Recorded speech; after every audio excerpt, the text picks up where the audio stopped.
Avoir une chaîne YouTube, c'est vachement cool parce que vous me proposez du contenu que je vais vraiment apprécier et je vous aime pour ça, mais alors là, je vous déteste.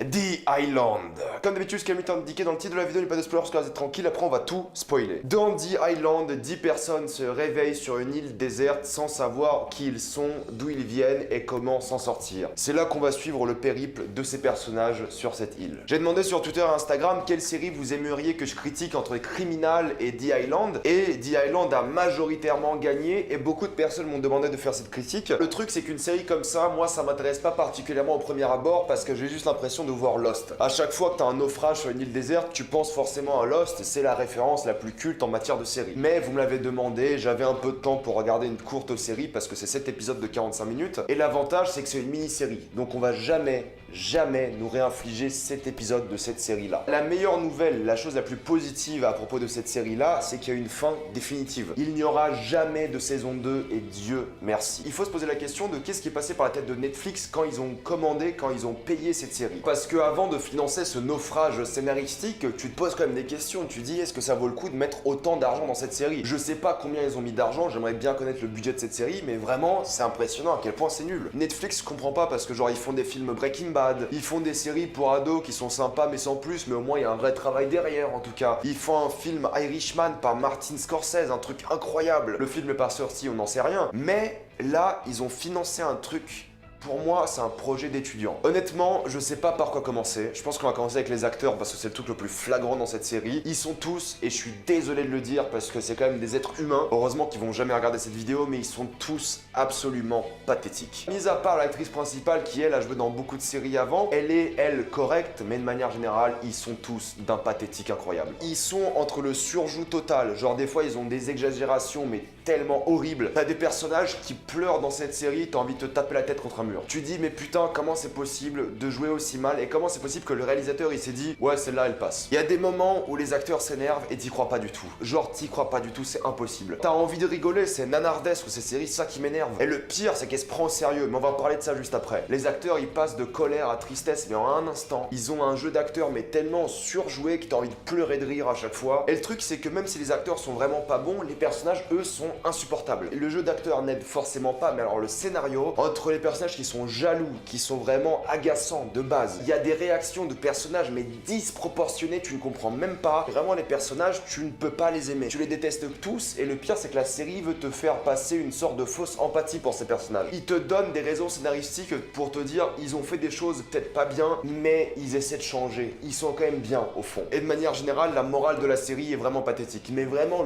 l'écriture des personnages, la manière dont ils sont vraiment détestables de A à Z, tu ne sais pas ce qui s'est passé. Les scénaristes ils se sont dit je vais écrire les personnages les plus insupportables de l'histoire de l'humanité des séries. Et vraiment ils ont réussi. Franchement moi j'aurais aimé aller sur l'île déserte, mettre des claques à tous les acteurs et tous les personnages parce que c'est pas possible. Ils sont bipolaires, c'est pas possible. Dire qu'ils sont bipolaires c'est une insulte pour les bipolaires parce qu'ils passent d'une émotion à une autre en un clin d'œil et c'est vraiment agaçant. J'ai rarement autant grincé des dents en regardant une série en regardant des personnages. Et le dialogue, putain mais qu'est-ce qui s'est passé quoi? D'habitude le problème c'est que t'as des séries pour adolescents où ils parlent comme des adultes. Là c'est l'inverse, t'as une série d'adultes où ils parlent comme des adolescents. Et le pire c'est que le monde a l'air complètement déconnecté quoi. T'as l'impression de passer de scène à scène mais sans cohérence logique. À un moment ils sont sur la plage, studio numéro 1, ils vont sur un autre endroit de la plage, studio numéro 2, ils ont un décor dans une sorte d'endroit un peu différent, c'est studio numéro 3. C'est vraiment studio après studio, même s'ils ont filmé ça en extérieur sur une vraie plage, t'as pas l'impression. Donc même si le décor est réel ou faux, ça n'a pas d'importance, si ça a l'air faux, ça ne marche pas. Il y a un moment, il y a des personnages qui sont devant une cascade et le bruit de la cascade est plus fort que les paroles des personnages. Donc t'entends à peine ce que les personnages disent parce que la cascade fait trop de bruit. Le mixage son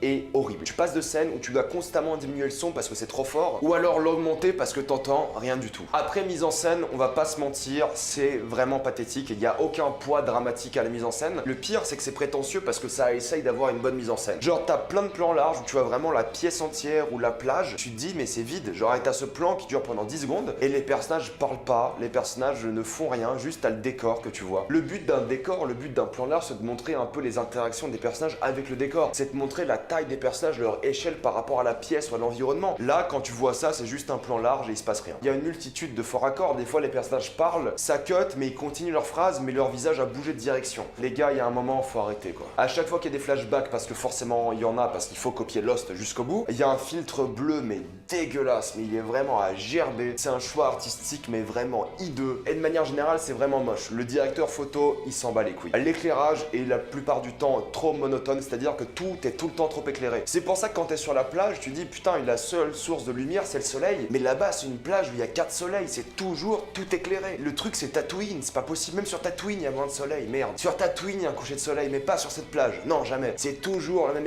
éclairage et c'est horrible, c'est à gerber. Et le pire, c'est qu'ils ont des scènes où il y a vraiment de la nature, de la verdure et c'est vraiment joli. Des fois, tu te dis ouais, il y a moyen de faire quelque chose d'intéressant, mais ça dure 2 secondes, ensuite ça a gerbé niveau couleur quoi. Je vous jure, il y a un moment, ils vont sur une sorte de plage où il y a des petites maisons, une sorte de village. Et le gazon, j'ai jamais vu un gazon aussi dégueulasse et aussi faux. T'as l'impression que le mec il est passé par-dessus avec Photoshop, il s'est dit voilà, je fais un gazon vert dégueulasse. Les couleurs ne sont pas naturelles, les décors ne sont pas naturels et de base c'est juste moche. Le pire c'est que c'est une bonne qualité, tu vois, ils ont pris des bonnes caméras qui coûtent cher. À la limite c'était du fan footage avec un caméscope à 2 balles, j'aurais rien dit. Mais là, tu vois que c'est des caméras qui coûtent cher, la qualité d'image est propre. C'est juste mauvais en fait, c'est tout. Il y a des scènes d'action, tu vois clairement que personne se prend des coups. En plus, il y a aucune immersion dans les scènes d'action, mais vraiment t'as des scènes, tu dis mais c'est pas possible. Il y a une attaque de requin dans ce film, j'ai jamais vu une attaque de requin aussi pathétique. Les requins, on sait faire depuis Les Dents de la Mer. Vous allez me dire, c'est pas le même budget, mais tu peux quand même voler les techniques de Steven Spielberg pour t'inspirer de ça. Et les effets spéciaux, le peu qu'il y en a, à la limite, franchement, ça va. Les images de synthèse, c'est acceptable. Par contre, le maquillage, tu sais pas pourquoi c'est mauvais. Le maquillage, sûrement l'une des choses les moins chères au monde et tu peux trouver plein de gens talentueux pour le faire pour pas très cher. Malheureusement pour les maquilleurs, ils sont pas souvent très bien payés. Mais alors là, les maquillages des blessures, les maquillages des coups, vraiment c'est immonde, c'est pathétique. Il y a certaines prothèses, certains fonds verts, pareil, c'est horrible, vraiment ça a gerbé quoi. Il y a un moment qui était tellement con pour vous dire, il y a 2 personnages qui se parlent à la radio parce qu'ils sont tous les deux dans l'armée et t'as un personnage qui demande à sortir avec un autre personnage et juste tu dis ouais c'est un truc qu'ils font à la radio mais personne n'entend parce que c'est un canal privé, etc. Et la scène se finit par littéralement tous les militaires qui disent les gars, prenez-vous une chambre. C'est tellement gênant, mais c'est tellement gênant, j'en ai marre. Pour moi, parler de cette série, ça inflige une blessure émotionnelle. Ça sera un traumatisme et plus jamais je vais vous écouter, c'est sûr. Blague à part, c'est une vidéo que j'ai hâte de terminer parce que c'est vraiment infâme de parler de cette série. Le pire, c'est qu'il y a une scène dans l'épisode 3 où il y a une sorte de scène touchante, entre guillemets, une scène émouvante. Et tu sais que c'est une scène émouvante parce que déjà il est en slow motion et de 2 parce qu'ils ont passé de la musique classique par-dessus. Et c'est une scène qui n'a aucun point dramatique parce qu'il n'y a aucun enjeu dans cette scène. Mais ils ont mis le slow motion, mais ils ont mis la musique classique. Mais la scène n'a aucun enjeu dramatique, c'est un enfer sur terre cette série. Je crois que dans cette série, genre l'une des premières scènes, c'est un plan drone mais complètement synthétique, je pense complètement faux. Et en plus, ils ont réussi à avoir un plan drone qui est sûrement faux et saccadé. Image, je vous jure, c'est pas 25 images par seconde, c'est juste impossible. C'est l'une des premières scènes et ça m'a rendu fou. Et en plus, j'ai vérifié, je me suis dit c'est peut-être Netflix qui bug, etc. J'ai checké sur mon téléphone, sur mon PC. La même chose. Et on arrive au pire moment de la critique, c'est que la série parle de politique, elle parle du système judiciaire américain, elle parle des violences faites aux femmes, elle parle d'alcoolisme, et vous savez que je suis friand de ce genre de choses. Vous savez que j'aime avoir dans mes séries des thématiques intéressantes. Mais là, c'est tellement risible, je vous jure, il y a un personnage, un cow-boy texan, qui a exactement les mêmes lignes de dialogue que Palpatine. Il y a littéralement un moment où il va dire « Je suis le système judiciaire du Texas ». C'est la même phrase que Palpatine quand il dit « Je suis le Sénat », c'est la même. Et c'est globalement la même scène aussi. Et quand tu regardes cette série, t'as honte d'être un homme. Tous les mecs dans cette série, c'est des fils de pute. Tous les hommes de cette série, sans aucune exception, c'est des déchets d'humains, quoi. Ils sont entre les violeurs, entre les harceleurs, les meurtriers. Non, être un homme dans cette série, c'est pas bien. Et le pire, c'est que ça parle de viol et c'est horrible. Franchement, je pense que si j'étais une victime de viol ou d'harcèlement sexuel, je serais vexé par le traitement de cette série-là. C'est fait d'une banalité, mais risible. Encore une série comme Unbelievable qui parle littéralement de viol. Si vous voulez vous motiver à voir la série qui est vraiment très cool, j'en fais une critique. Mais alors là, juste, t'as une scène où les femmes tombent amoureuses des hommes en 2 minutes. Et pareil, toutes les femmes sont connes d'après cette série, mais toutes les femmes sont débiles. C'est une honte aux hommes, c'est une honte aux femmes. Les femmes, c'est toutes des femmes stupides qui aiment les mecs avec des gros muscles, des mecs qui sont vraiment des clichés de stéréotypés, de mecs, clichés quoi. Et de l'autre côté, les hommes, c'est des violeurs, des tueurs en série, enfin...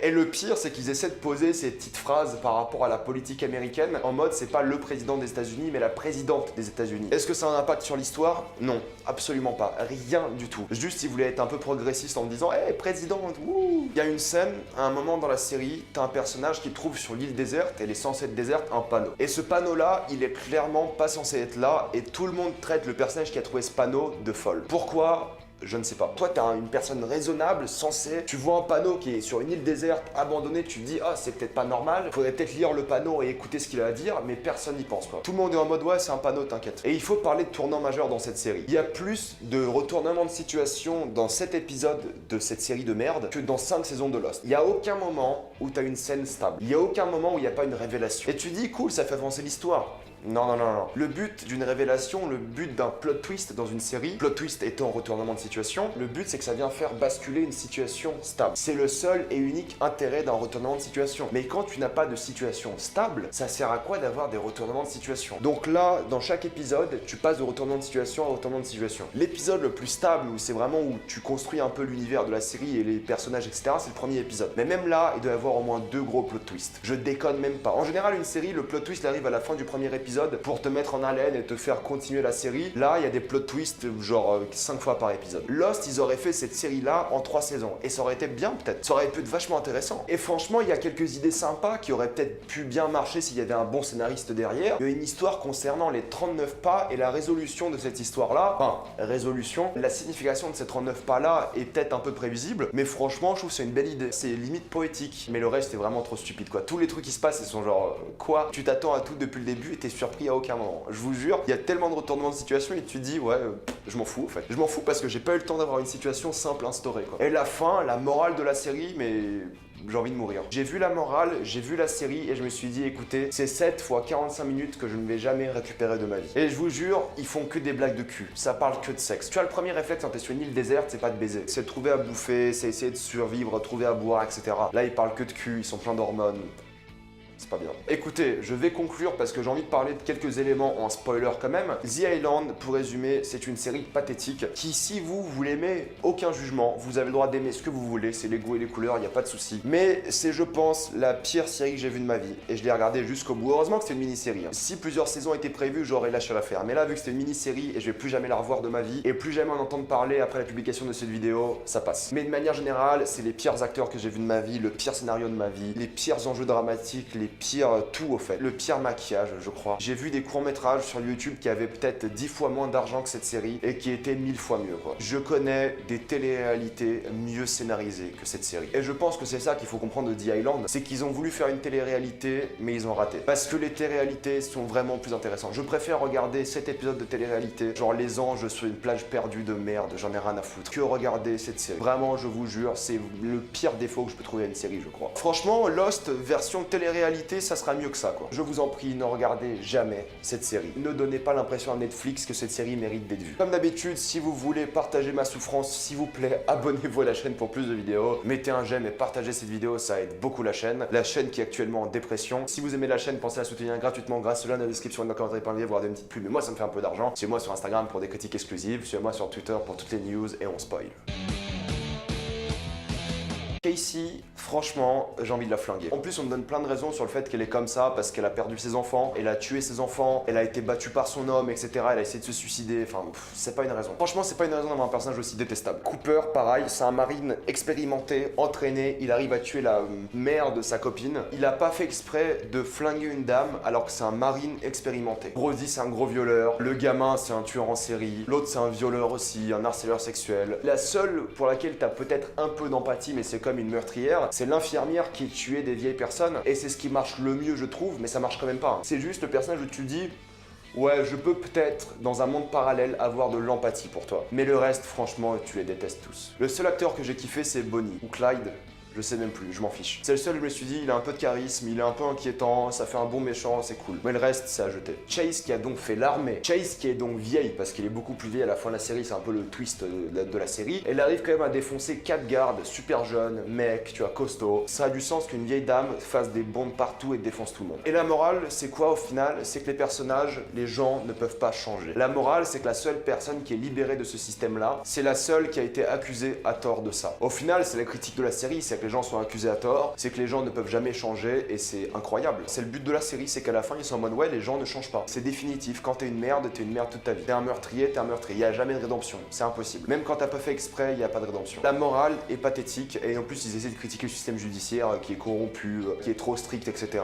L'argent des impôts, non, niquez-vous quoi. Honnêtement, niquez-vous. Et ça n'a aucun sens que ces gens meurent sur l'île, meurent aussi dans la simulation. Ça n'a aucun sens. Ok, ils sont sur le couloir de la mort, mais le but du couloir de la mort, c'est de pas tuer les gens un par un. C'est d'y aller progressivement et de pas les achever comme des animaux. C'est un peu ça le but du couloir de la mort aussi. Là, tu meurs sur l'île, tué par un requin synthétique qui n'existe pas, tu meurs dans la vraie vie quoi. Comment ça marche ça? Tu te fais tuer par un requin, on te débranche, ça putain. Les gens, j'arrête. Je suis désolé, je m'arrête là. Si vous avez vu The Island, dites-le moi dans les commentaires. Avez-vous adoré, détesté tout ça dans les commentaires? Faites-moi plaisir et dites-moi que vous ne l'avez pas vu. Vraiment. Pensez à vous abonner à la chaîne pour plus de vidéos. Mettez un j'aime et partagez ces vidéos, ça aide beaucoup la chaîne. Si vous aimez la chaîne, pensez à soutenir gratuitement grâce à la description et dans le commentaire pour voir des petites pubs et moi ça me fait un peu d'argent. Suivez-moi sur Instagram pour des critiques exclusives. Suivez-moi sur Twitter pour toutes les news et salut à tous.